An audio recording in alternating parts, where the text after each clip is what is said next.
Hello बच्चों, क्या हाल चाल, कैसे हैं आप लोग? अच्छे हैं? चलिए, अच्छे रहिए, स्वस्थ रहिए, पढ़ते रहिए। तो इस तरह आज का हमारा जो सब्जेक्ट है विज्ञापन और विक्रय कला संवर्धन। लेकिन स्टार्ट करने से पहले मैं चाहूंगा कि इसके बारे में कुछ बता दें कि आप लोग का फर्स्ट वीडियो विज्ञापन और विक्रय कला संवर्धन को बनाया गया था। आप लोग से कहा गया था कि बाबू अगला वीडियो तभी आएगा जब आप लोग का रिस्पांस बेहतर रहेगा। आप लोगों ने बहुत अच्छी तरह से देखा और बहुत ही अच्छा रिस्पांस आपने दिया। तो मैं चाहूंगा कि आगे का वीडियो और आपको चाहिए तो इसी तरह रिस्पांस को बनाए रखें और अपने फ्रेंडों में अधिक से अधिक शेयर करें, क्योंकि शेयर करेंगे तो उस पर रिस्पांस मिलेगा और रिस्पांस मिलेगा तो हम जरूर वीडियो बनाएंगे। क्योंकि जब रिस्पांस नहीं मिलता है तो वीडियो बनाने में दिक्कत होती है, अर्थात बनाने का मन नहीं करता। मान लीजिए इतनी मेहनत से वीडियो बनाया जाए और आप लोग न देखें तो उसका कोई बेनिफिट नहीं है। तो इसलिए आप अधिक से अधिक देखिए और अपने फ्रेंडों को अधिक से अधिक शेयर करिए, क्योंकि ये काम वाला वीडियो आपके केवल देख लेंगे तो एग्जाम में समझिए कि आपका क्लियर हो जाएगा।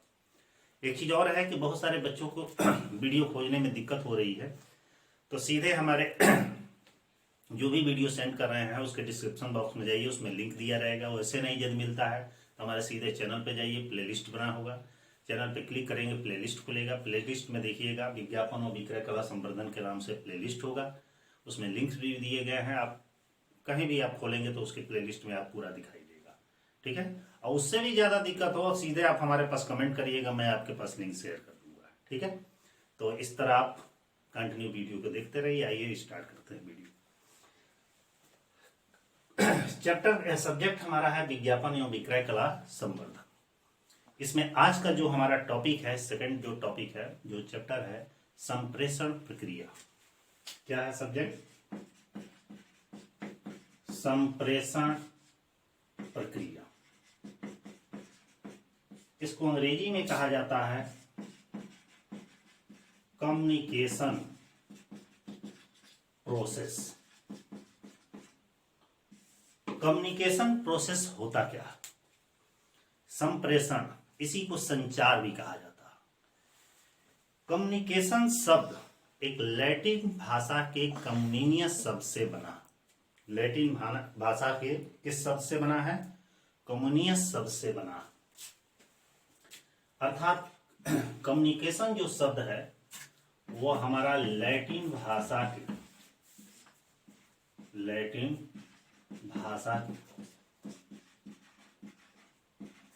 कम्युनियस शब्द से बना। अब जानते हैं कि कम्युनियस होता क्या है। कम्युनियस का मतलब होता है कि जानना या समझना। इसका मतलब क्या होता है? जानना या समझना। लेकिन इसका सही अर्थ यह नहीं हुआ।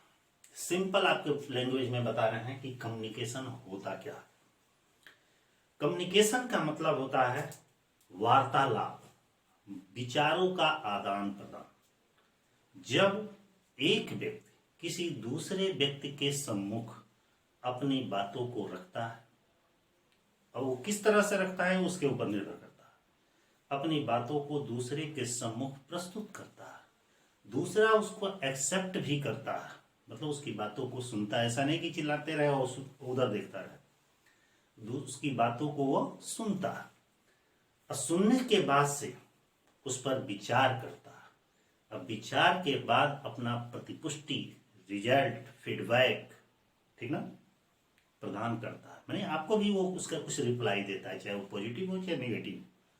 तो इसे क्या कहा जाता है? कम्युनिकेशन कहा जाता है। कम्युनिकेशन कोई जरूरी नहीं है कि मुंह से बोल कर ही किया जाए। कम्युनिकेशन लिख कर भी किया जा सकता है, इशारों से भी किया जा सकता है, हाव भाव से भी किया जाता है, ठीक ना, चित्रों के माध्यम से भी किया जा सकता है, साउंड बजा के भी किया जा सकता है। किसी भी तरह से अगले को वह चीज समझ में आनी चाहिए और उस पर फीडबैक उसका मिलना चाहिए। तो क्या कहलाता है? कम्युनिकेशन कहलाता है। जैसे मान लीजिए हम और आप आपस में मिलकर बात कर रहे हैं किसी भी मुद्दे पर, तो क्या है? कम्युनिकेशन है। हम कुछ कह रहे हैं, आपकी बात सुन रहे हैं, आप कुछ कहें तो एक दूसरे की बातों को सुना जाए, एक दूसरे का प्रति उत्तर दिया जाए। यही क्या है? कम्युनिकेशन। इसके संदर्भ में अनेकों विद्वानों के द्वारा अलग अलग बातें की गई। बातें कही गई है, लेकिन इस कम्युनिकेशन में यह जानना जरूरी है कि कम्युनिकेशन के कौन कौन से पहलू होते हैं। कम्युनिकेशन के पहलू ध्यान दीजिएगा, पहलू क्या क्या होता है। सबसे फर्स्ट पहलू होता है कम्युनिकेशन का प्रेषक। क्या होता है? प्रेषक। प्रेषक किसको कहा जाता है? प्रेषक का मतलब होता है सेंडर। प्रेषक का मतलब क्या होता है? सेंडर। सेंडर क्या होता है कि जो व्यक्ति किसी भी प्रकार के विचार को, किसी भी प्रकार की समस्या को, किसी भी प्रकार की वार्तालाप को दूसरे के सम्मुख प्रस्तुत करने के लिए एकदम तैयार रहता है या करता है, तो वो क्या कहलाता है? प्रेषक कहलाता है। अगला क्या है? संदेश। अगला क्या है? संदेश, मैसेजेस। मैसेज क्या होता है? हम अपनी बात को आपके सम्मुख तक ला रहे हैं, तो हमारे आप में जो चीजें एक दूसरे के पास जा रही है, मतलब मैं कुछ आपसे कहने वाला हूं या कह रहा हूं, तो जो चीज मैं कह रहा हूं हमारे आपके बीच में क्या है? वो संदेश है, मैसेज है। जो बात कही जा रही है उसे मैसेज कहा जाता है, तो उसे संदेश भी कहा जाता है। मतलब हम किस चीज का आदान प्रदान कर रहे हैं? संदेशों का, किसी भी प्रकार की बातों का, सूचनाओं का आदान प्रदान कर रहे हैं। तो प्राप्तकर्ता और भेजने वाला, सेंडर अर्थात प्रेषक के बीच में जो होता है वो क्या कहलाता है? मैसेज कहलाता है। तीसरा होता है इसमें प्राप्तकर्ता। क्या होता है? प्राप्तकर्ता। इसको क्या कहा जाता है? रिसीवर कहा जाता है। रिसीवर क्या होता है कि हम अपनी बातों को किसी के सम्मुख रख रहे हैं तो वो भी ध्यान से हमारी बातों को सुने, समझे, वो एक्सेप्ट करे उसको, तो रिसीवर कहा जाता है। ऐसा नहीं कि हम चिल्ला रहे हैं, अगला सुने नहीं रहा, कहीं और ध्यान लगाएगा, तो रिसीवर नहीं कहलाएगा। हमारी बातों को जो व्यक्ति सुन रहा है ध्यान से, वो रिसीवर कहलाता है। और लास्ट में एक होता है प्रतिक्रिया, फीडबैक। अगला क्या होता है? प्रतिक्रिया, जिसको क्या कहा जाता है? फीडबैक कहा जाता है। फीडबैक क्या होता है कि हम आपके सम्मुख संदेशों का आदान प्रदान किए, संदेशों का आदान प्रदान करने के बाद से आपने क्या उस पर प्रतिक्रिया व्यक्त की, क्या रिजल्ट किए, क्या सहमति व्यक्त किए, चाहे वो पॉजिटिव नेगेटिव किसी भी टाइप का, क्या उसमें आपकी राय हुई, ये क्या कहलाता है? फीडबैक कहलाता है, प्रतिक्रिया। इस तरह किसी भी संदेश वाहन कम्युनिकेशन में एक चार पहलू मुख्य है। बिना इन चारों पहलुओं के कोई भी कम्युनिकेशन पूर्ण नहीं होता। ऐसा नहीं कि अपने अकेले चिल्लाते जा रहे हैं कम्युनिकेशन हुआ, ये कम्युनिकेशन नहीं हुआ। हमारा कम्युनिकेशन तब होता है जब हम किसी दूसरे व्यक्ति के सम्मुख अपनी बातों को रखते हैं, वो ध्यान से सुनता है, उस बात को एक्सेप्ट करता है और उसके बाद से अपना प्रतिपुष्टि अर्थात रिजल्ट देता है कि ठीक कर रहे हैं, खराब कर रहे हैं, अच्छा है, बुरा है, जो भी हो, तो ये कम्युनिकेशन कहलाता है। ये चारों पहलू क्या होते हैं? कम्युनिकेशन कहलाते हैं।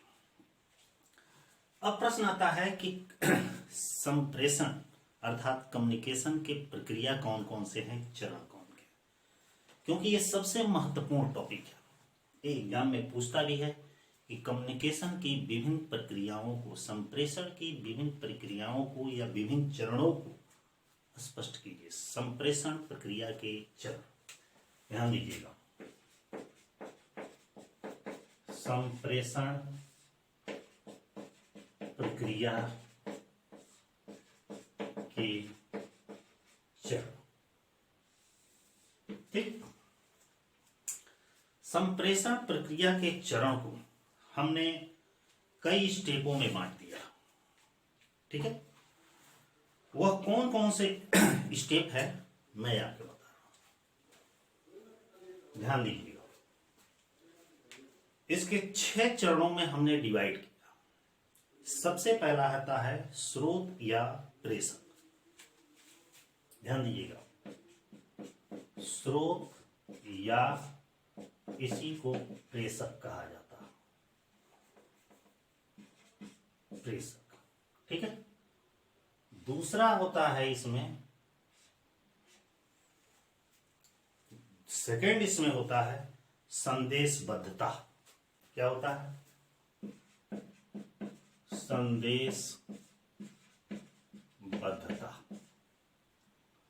ध्यान देते जाइएगा। तीसरा इसमें क्या होता है?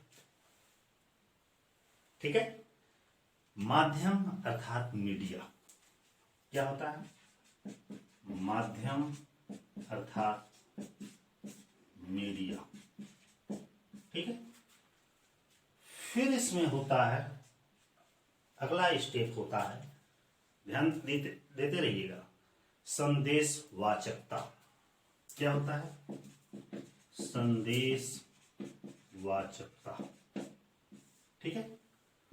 फिर इसमें होता है एक और स्टेप होता है, वो है प्राप्तकर्ता या श्रोता।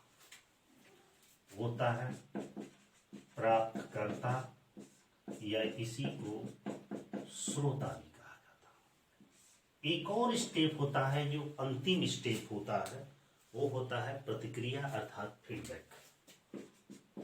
प्रतिक्रिया या फीडबैक। खत्म। ये जो सर्किट चलता रहता है, यही क्या कहलाता है? प्रोसेस कहलाता है। अर्थात कौन सा process? Communication process. Communication process कहलाता है। लेकिन इसको जानना जरूरी है। जरूरी का मतलब यह है, स्रोत या प्रेषक, स्रोत या प्रेषक को अंग्रेजी में क्या कहा जाता है? सोर्सेस। सोर्सेस या सेंडर कहा जाता है। ध्यान दीजिएगा। संदेशबद्धता का मतलब क्या होता है? इनकोडिंग होता है। इसको अंग्रेजी में क्या कहा जाता है? इनकोडिंग। माध्यम अर्थात मीडिया को क्या कहा जाता है? अंग्रेजी ही शब्द है, देख ही रहे हैं, मीडिया। संदेशवाचकता। संदेशवाचकता क्या होता है? ऑडियंस अर्थात रिसीवर। ऑडियंस या रिसीवर। प्राप्तकर्ता मतलब होता है रिसीवर। ठीक ना। और प्रतिक्रिया मतलब होता है फीडबैक। ठीक है। ध्यान से सब समझिए। कोई भी संदेश दो व्यक्तियों के बीच होता है या दो से अधिक व्यक्तियों के बीच होता है। हम क्या है? प्रेषक कहलाते हैं, सेंडर कहलाते हैं। हम एक तरफ, जिसे प्रेषक कहा जाता है। संदेशबद्धता मतलब मैसेज, कि हम क्या आप तक पहुंचा रहे हैं, किस संदेश को पहुंचा रहे हैं, किस सूचना को पहुंचा रहे हैं। इकोडिंग। ठीक ना। उसके बाद से माध्यम अर्थात मीडिया। माध्यम अर्थात मीडिया का मतलब यह होता है कि हम डायरेक्ट आपसे मुंह से कह दे रहे हैं, या कागज पे लिख के दे रहे हैं, या लाउड स्पीकर से चिल्ला रहे हैं, माइक से चिल्ला रहे हैं, या मेल कर रहे हैं। वो मीडिएटर कौन है जिसके माध्यम से, या डाकिए के माध्यम से चिट्ठी पहुंचा रहे हैं, वो माध्यम क्या है? उसको कहा जाता है मीडिया। संदेशवाचकता मतलब रिसीवर्स। संदेशवाचकता का मतलब है कि कभी कभी ऐसे भी होता है कि जब व्यक्तियों के समूह में, ग्रुप में कोई मैसेज दिया जाता है, वो संदेशवाचकता कहलाता है, जो सार्वजनिक तौर पर फैलाया जाता है। प्राप्तकर्ता या श्रोता, किसने उसको एक्सेप्ट किया, सुना, वो प्राप्तकर्ता या श्रोता कहलाता है। और प्रतिक्रिया, सारी प्रोसेस पूरा होने के बाद से उस पर क्या उसने फीडबैक रिजल्ट दिया, वो क्या कहलाता है? प्रतिक्रिया। तो ये इसके प्रोसेस है। आइए इसमें भी बता दे रहे हैं। ठीक है। अब आगे बढ़िए, रन दीजिए इसको प्रोसेस। ठीक है। या और भी थोड़ा सा विस्तार से इसको जानना चाहें तो और भी बता सकते हैं। आइए बताते हैं। स्रोत या प्रेषक का मतलब होता है, ध्यान दीजिएगा, वो होता है उत्पादक। ठीक ना। स्रोत या प्रेषक कौन व्यक्ति हो सकता है? उत्पादक हो सकता है, थोक व्यापारी हो सकता है, फुटकर व्यापारी हो सकता है, फुटकर व्यापारी हो सकता है, निर्माता हो सकता है, कोई भी व्यक्ति जो अपने संदेश किसी के पास भेजता है वह प्रेषक कहलाता है। अब संदेशबद्धता में क्या क्या आता है? संदेशबद्धता में क्या आता है, ध्यान से देखिएगा। शब्द आते हैं, क्योंकि इसमें मैसेज में क्या होते हैं, शब्द होते हैं। और क्या होता है, संकेत भी हो सकता है इशारों में। और क्या हो सकता है, चिन्ह भी हो सकता है, मार्के के द्वारा ऐसे एरो बना दिए, इसके मतलब आगे जाओ। और क्या हो सकता है, आकृतियां भी हो सकती हैं, ठीक ना। ये मैसेज के माध्यम, ये मैसेज है, वो मैसेज किसी भी तरीके से हो सकता है, चिन्हों के माध्यम से, शब्दों के माध्यम से, पहचान के माध्यम से, ग्राफ के माध्यम से, किसी भी चीज, रंग बिरंग के माध्यम से। माध्यम या मीडिया का मतलब रहता है कि इस संदेश को हम आपके पास कैसे पहुंचाएंगे, वह क्या क्या आ सकता है, ध्यान दीजिएगा। समाचार पत्र, और क्या आएगा, रेडियो आएगा, और क्या है, टीवी आएगा, और क्या आएगा, कोई भी चलचित्र आएगा, और क्या आएगा, डाक आएगा, ठीक ना, मेल आएगा। ये सब क्या है, मीडिया या माध्यम। अब बारी आती है संदेशवाचकता। संदेशवाचकता में ये होता है, इसमें क्या आएगा, शिक्षा का स्तर किस लेवल का है, व्यक्तियों का समूह, व्यक्तियों का समूह, और क्या आ सकता है, संघ आ सकता है, और क्या आएगा, और इसमें कोई भी आ सकता है, या किसी प्रकार का समझ या बोध भी आ सकता है, ठीक। प्राप्तकर्ता या श्रोता में क्या होता है कि जिसने रिसीवर किया, रिसीवर कौन कर सकता है, कोई भी एक सामान्य व्यक्ति, अधिकारी, कर्मचारी, या कोई भी नागरिक, ठीक। प्रतिक्रिया मतलब फीडबैक क्या होता है, फीडबैक में क्या क्या दिए जाते हैं, इसमें वह अपना उपाय बताता है, सुझाव बताता है, शिकायत करता है, ठीक ना। और क्या क्या कर सकता है, जानकारी देता है, जानकारी, तरक्की, विभिन्न विभिन्न प्रकार के सोर्सेस होते हैं, ओके। तो इस तरह यह हुआ संप्रेषण की प्रक्रिया। उम्मीद है कि अच्छा लगा होगा आप लोगों को। प्रश्न अभी एक और टॉपिक की ओर चलते हैं, वो है एक प्रभावी संप्रेषण के महत्व। नेक्स्ट टॉपिक की ओर चलते हैं, एक प्रभावी संप्रेषण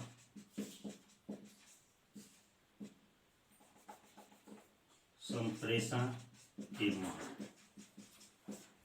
ये हमारा टॉपिक है, ठीक ना।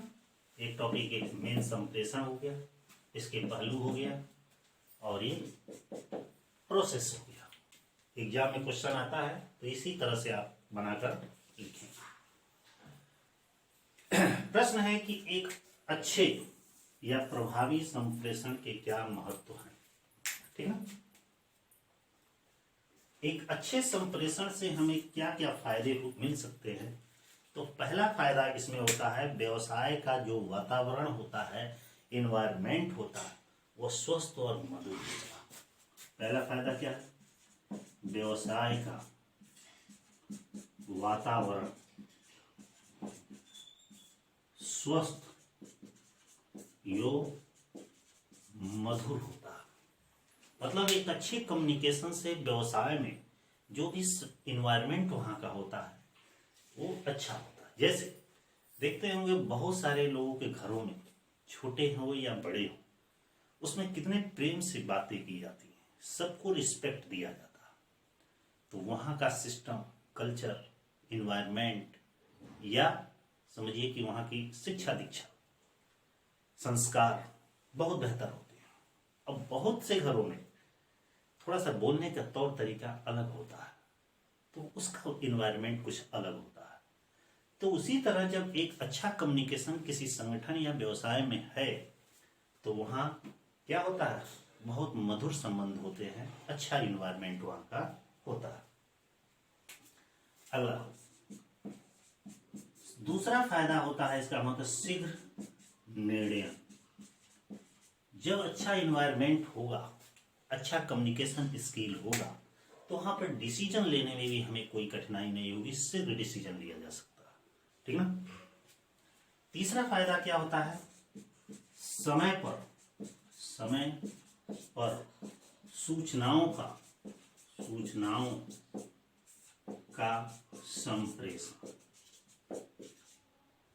मतलब कि एकदम सही समय पर जब स्किल अच्छा रहेगा तो किसी भी प्रकार की सूचनाएं होंगी, इंफॉर्मेशन होगा, वो तुरंत उसका संप्रेषण किया जाएगा, अर्थात भेजा जाएगा। ठीक है। चौथे फायदा क्या होता है, प्रबंधकीय कार्य कुशलता में वृद्धि होती है। चौथा हमारा है प्रबंधकीय कार्य कुशलता में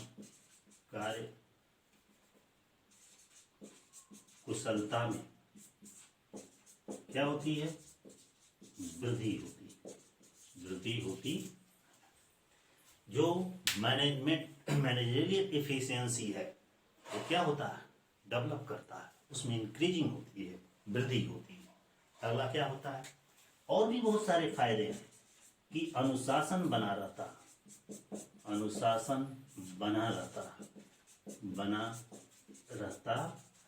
जहाँ कम्युनिकेशन अच्छे होते हैं वहाँ का इन्वायरमेंट भी अच्छा होता है, वहाँ डिसिप्लिन भी बना रहता है।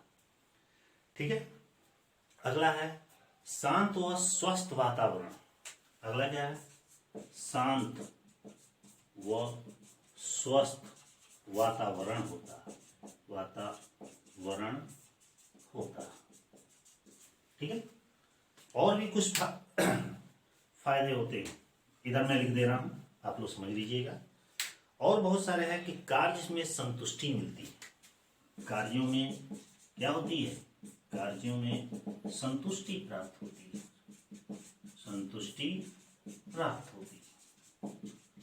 कैसे प्राप्त होती, जब सही स्किल रहेगा, सही तरीके से कार्य करेगा, और सही तरीके से कार्य करेगा तो पूर्ण रूप से खुद अपने आप में भी सेटिस्फाई होगा। जैसे कि आप पढ़ रहे हैं, जब खूब पढ़ रहे हैं, ध्यान मन लगाकर पढ़ रहे हैं, तो अपने आप में सेटिस्फाई रहेंगे कि मैंने पूरा पढ़ा है, कहीं से भी क्वेश्चन आएगा तो कर लेंगे। ठीक है। अगला है कुशल नियोजन संभव होगा। क्या है, कुशल नियोजन क्या होगा, संभव होगा। कुशल नियोजन संभव का मतलब यह है कि जो हम प्लानिंग कर रहे हैं फ्यूचर के बारे में, वो प्लानिंग सही ढंग से चलेगी, अर्थात उस प्लानिंग के अनुसार ही कार्य करेंगे, बशर्ते कि कम्युनिकेशन स्किल हमारा अच्छा हो। फिलहाल आज के वीडियो में मैं इतना ही रहने दे रहा हूँ। कुछ और भी है कम्युनिकेशन में, ठीक है, वो अगले वीडियो में बताएंगे। हमारा वीडियो कैसा लगा आप लाइक और कमेंट के माध्यम से जरूर बताएं। और एक बार और कह रहे हैं कि बाबू आप लोग को वीडियो चाहिए तो वीडियो को थोड़ा पढ़िए भी और शेयर भी करिए, क्योंकि आप लोग का देखने से ही रिस्पांस हमको पता चलता है कि आप लोग का क्या रिस्पांस है। रिस्पांस अच्छा रहेगा तो हमें भी बहुत खुशी होगी, और हम भी आपके लिए और नए नए वीडियो लाएंगे। और रिस्पांस अच्छा नहीं रहेगा तो क्या किया जाएगा, मन टूट जाता है, समझिए, वीडियो नहीं बन पाएगा। जब अच्छा ही मन रहे, जैसे मान लीजिए एनर्जी जब रहेगी, और एनर्जी कैसे रहेगी, रिस्पांस जब मिलेगा। तो जिस चीज़ पे रिस्पांस नहीं मिलेगा तो कहाँ से एनर्जी रहेगी। तो आप लोग मन लगा कर देखिए, क्योंकि ये आपके काम के लायक वीडियो है। परीक्षा में केवल देख लेंगे तो ये समझिए कि आपका क्लियर हो जाएगा और अच्छे नंबर भी बात आ जाएंगे। और अपने फ्रेंडों में अधिक से अधिक आप वीडियो को मेरा शेयर करिए। जो चैनल पर नए होंगे तो एक बार सब्सक्राइब कर दीजिएगा, सब्सक्राइब करने के बाद बेल आइकन भी दबा दीजिएगा। ठीक है, फिर कल मिलते हैं अगले वीडियो के साथ, तब तक के लिए